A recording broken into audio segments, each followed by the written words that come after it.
Oke, di sini gue akan menjelaskan tentang apa itu OSI layer. Sebelumnya kalau buat dulu semua yang belum tahu tentang OSI layer, mending dengerin penjelasan singkat ini dari gue, atau lo bisa join juga di kelas jaringan komputer dari Universitas Pelita Bangsa Fakultas Teknik, atau juga lo bisa akses linknya nanti gue kasih di deskripsi.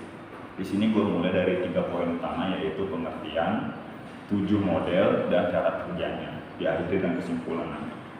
Nah, di sini yang gue tangkap tentang OSI layer itu atau Open System Interconnection itu sendiri, buat gue hanyalah sebuah model resensi nih yang terkonsep lalu berkaitan dengan koneksi komputer. Jadi kalau misalkan ada suatu koneksi komputer satu dengan yang lain, itu dia dikoneksi atau terkoneksi dengan adanya OSI layer ini.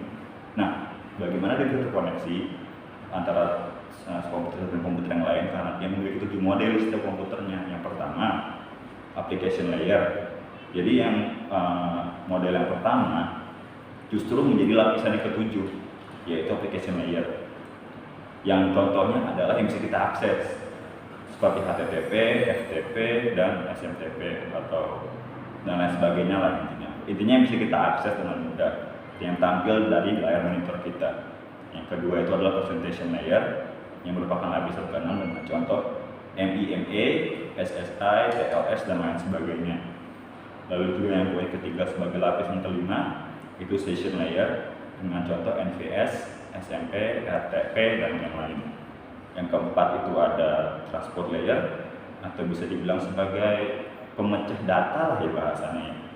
Itu tuh bagaimana caranya layer itu tuh bisa membuat data yang ada di komputer si A sampai ke komputer si B. Contohnya seperti transfer aja gitu, dengan arti dari transport tadi.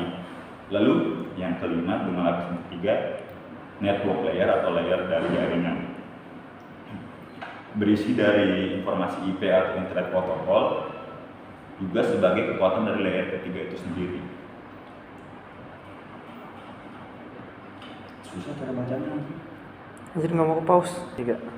Lanjut juga yang di ke-6 sebagai lapisan kedua juga itu ada data link layer, dengan contohnya itu adalah media access control atau MAC, dan lapisan logical link control atau LLC. MAC di sini bukan MacBook ya, terima kasih.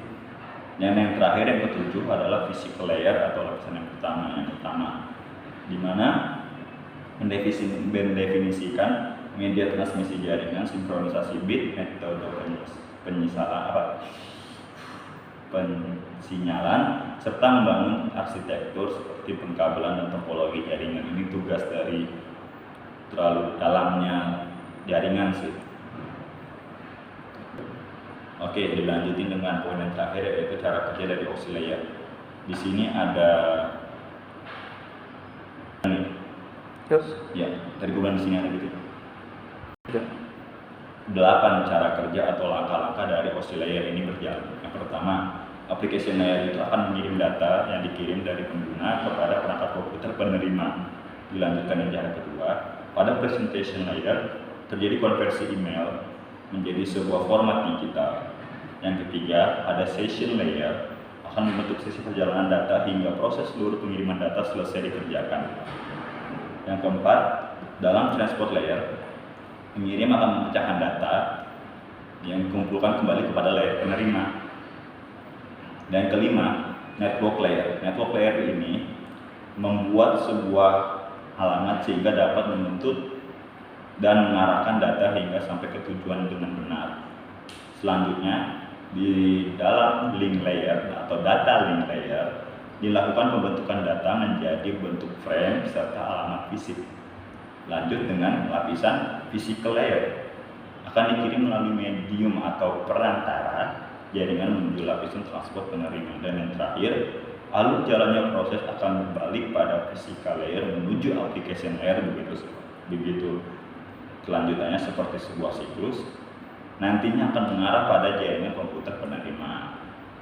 Mungkin itu saja, kita akhiri dengan kesimpulan. Jadi sebenarnya kesimpulan itu berisi dari OSI layer itu, yang artinya model resensi yang dikembangkan menciptakan sebuah kerangka bersingkat konseptual yang memiliki 7 model dari application, presentation, session, transport, network, data link, dan physical layer. lalu di mana dari setiap layer tersebut bekerja secara berurutan dan sistematis. Terima kasih dan sampai jumpa.